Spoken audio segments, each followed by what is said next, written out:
राधे राधे दोस्तों, महाशिवरात्रि आ रही है। महादेव हमेशा अपने भक्तों के साथ रहते हैं। उनकी हर समस्या दुख में उनका हाथ कभी नहीं छोड़ते, सदैव उनके सिर पर अपना हाथ रखते हैं। यहाँ महाशिवरात्रि का दिन महादेव और माता पार्वती के मिलन का दिन माना जाता है। इस दिन वो विवाह के परिणय सूत्र में बंधे थे, इसलिए इस दिन व्रत रखकर शिव पार्वती विवाह उत्सव मनाते हैं। साथ ही महादेव अपने भक्तों से प्रसन्न हो उनकी हर मनोकामना को पूर्ण करते हैं। मान्यता के अनुसार जो भक्त भगवान शिव की पूरे विधि विधान से पूजा करते हैं उनसे महादेव प्रसन्न हो जाते हैं। लेकिन अक्सर हम पूजा के समय जाने अनजाने कुछ ऐसी भी गलतियां कर बैठते हैं जिसके कारण हमें पूजा का फल नहीं मिलता। आज की इस वीडियो में हम महाशिवरात्रि से जुड़े कुछ नियम विधि के बारे में जानेंगे, जिसकी तैयारी आप शिवरात्रि से पहले कर सकते हैं और विशेष बातों का ध्यान रख होने वाली भूल से स्वयं को बचा सकते हैं। तो आइए जानते हैं वो कौन से विशेष बातें हैं। पहला, सबसे पहले तो बता दें कि इस बार की शिवरात्रि 18 फरवरी के दिन है। हर वर्ष फागुन मास के कृष्ण पक्ष की चतुर्दशी तिथि के दिन ही महाशिवरात्रि को मनाया जाता है। इस दिन सबसे पहले आपको सुबह उठ अच्छे से बाल धोकर स्नान कर लेना चाहिए। ये काम आपको अवश्य करना है। महाशिवरात्रि के दिन बिना बाल धोए आपको पूजा नहीं करनी है। दोस्तों, महाशिवरात्रि के व्रत को बड़ा ही पावन कहा जाता है। ये व्रत बहुत ही विशेष होता है।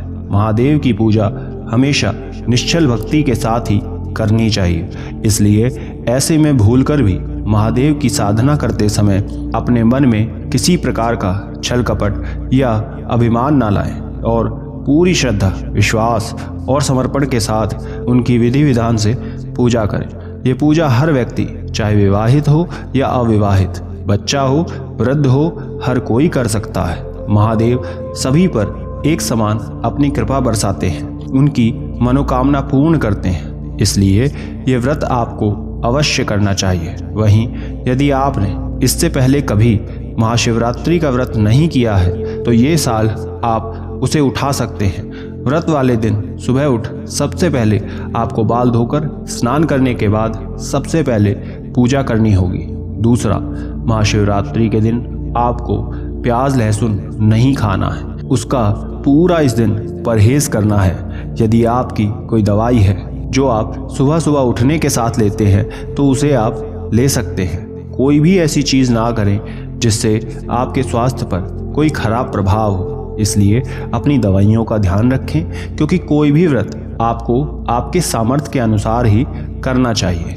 पूजा करने के बाद आप चाय पी सकते हैं। यदि आप चाहें फलाहार पर यह व्रत कर सकते हैं, लेकिन यदि आपको दवाई लेनी होती है, स्वास्थ्य से जुड़ी कोई समस्या है, तो आप सेंधा नमक का उपयोग कर शाम को कुछ भी प्रसाद बनाकर खा सकते हैं। इस व्रत के साथ स्वयं के स्वास्थ्य का भी पूर्ण ध्यान रखें। महादेव आपको ये नहीं कहते कि आप कुछ भी ऐसा करें जिससे आपको समस्या हो। तीसरा, महाशिवरात्रि के दिन महादेव की पूजा करते समय आज के दिन उन्हें जनेऊ अवश्य चढ़ाएं, साथ में काला तिल अवश्य अर्पित करें। महादेव आपसे जरूर प्रसन्न होते हैं। परिवार के छोटे से लेकर बड़े हर व्यक्ति को इस दिन महादेव को जल अवश्य चढ़ाना चाहिए। चौथा, सुहागन स्त्री को अपने वैवाहिक जीवन को सुखी बनाने के लिए, आपसी तालमेल प्रेम बनाए रखने के लिए महाशिवरात्रि के दिन माता पार्वती को एक चुन्नी के साथ हरी चूड़ियाँ चढ़ानी चाहिए।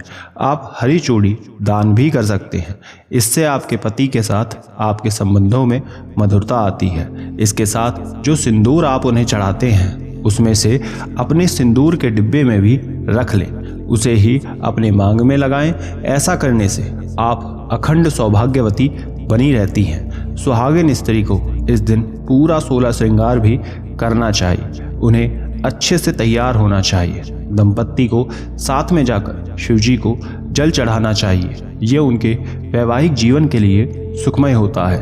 आप मंदिर में तो पूजा करने जाएं, साथ ही आपके घर में या आसपास रखे शिवलिंग पर भी पूजा अवश्य करें। पांचवा, महाशिवरात्रि के दिन यदि आपके आसपास नया कोरा वस्त्र है तो आप उसे धारण करें, लेकिन यदि नया वस्त्र नहीं है तो आप कोई भी पुराना साफ सुथरा धुला हुआ वस्त्र भी पहनकर पूजा कर सकते हैं। इस बात का आपको ध्यान रखना चाहिए कि महाशिवरात्रि पर महादेव की पूजा करते समय भूलकर भी काला वस्त्र धारण नहीं करना है। आप इस दिन कोई भी सफ़ेद, लाल, पीला, केसरिया, आसमानी आदि किसी भी रंग के वस्त्र को धारण कर सकते हैं, लेकिन काला नहीं। आगे बढ़ने से पहले छोटी सी रिक्वेस्ट है, ऐसी जानकारी सर्वप्रथम आप तक पहुंचे, इसके लिए आप हमारे चैनल को तुरंत सब्सक्राइब कर लें और वीडियो को लाइक कर दें। कमेंट बॉक्स में हर हर महादेव ज़रूर लिखें अगर आप भी ये व्रत करते हैं। छठा, अब महाशिवरात्रि की पूजा की तैयारी की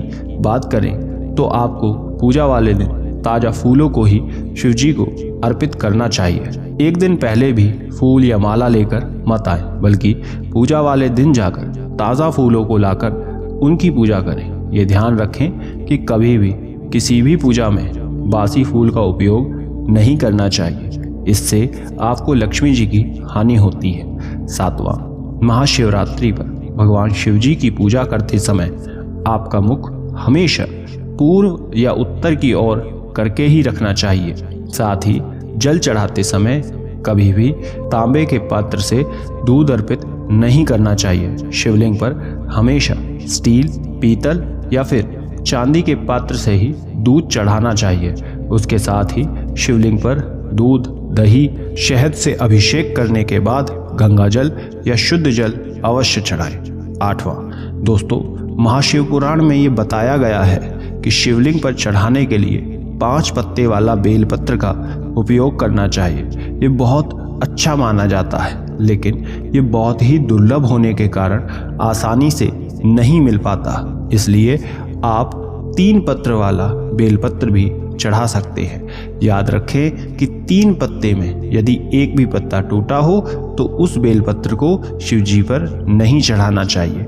इसे आप एक दिन पहले ही बाजार से या फिर जहां से भी आप लेते हैं वहां से उसे अच्छे से चुनकर लेकर आ जाएं। बेलपत्र चुनते समय आपको इस बात का ध्यान रखना है कि उसमें किसी भी तरह का दाग धब्बा या फिर वो कटा फटा ना हो। ऐसे बेलपत्र को दोषपूर्ण माना जाता है कि वज्र और चक्र बेलपत्र खंडित होते हैं, इन्हें बिल्कुल भी ना चढ़ाएं। पूजा वाले दिन इसे चढ़ाने से पहले अच्छे से साफ पानी से इसे धो लें। महादेव को महाशिवरात्रि के दिन 1 लोटे जल के साथ बेलपत्र, धतूरा अवश्य चढ़ाना चाहिए। महादेव इससे बड़े प्रसन्न होते हैं। बेलपत्र को चढ़ाते समय उसे उलटकर चिकनी वाली तरफ से शिवलिंग पर चढ़ाना चाहिए। साथ ही अगर आप अधिक बेलपत्र नहीं जुटा पाए हैं तो एक को ही जल से बार बार धोकर शिवजी पर चढ़ा सकते हैं। इसके साथ उन्हें भांग, धतूरा, अन्य सभी चीज़ें भी सही तरह से अवश्य चढ़ाएं। नवा, महाशिवरात्रि वाले दिन सुबह सुबह बहुत जगह पार्थिव पूजन होता है। पार्थिव शिवलिंग बनाकर उसकी पूजा की जाती है। तो यदि आपके यहाँ भी ऐसा कहीं होता है तो वहाँ जाकर 4 पहर की पूजा अवश्य करें। पूजा विधि इसका सरल होता है। 10वां, हम सभी ये जानते हैं कि हमारे हिंदू धर्म में सभी प्रकार के शुभ व मांगलिक कार्य में तुलसी दल का प्रयोग किया जाता है, लेकिन भगवान शिव के पूजा में तुलसी दल प्रयोग करना बिल्कुल वर्जित माना गया है। इसलिए कभी भी भगवान शिव को पूजा करते समय तुलसी दल का प्रयोग आपको नहीं करना है। ऐसा करने से शिव पूजा का लाभ नहीं मिलता है। साथ ही उन्हें शंख से जल ना चढ़ाएं। ऐसा करने से भी आपको पूजा का फल नहीं मिलता है। आशा करते हैं ये बात आपके बहुत काम आएगी। और भी जानकारियों के लिए स्क्रीन पर दिखने वाली वीडियोस को एक बार जरूर देख लें। राधे राधे।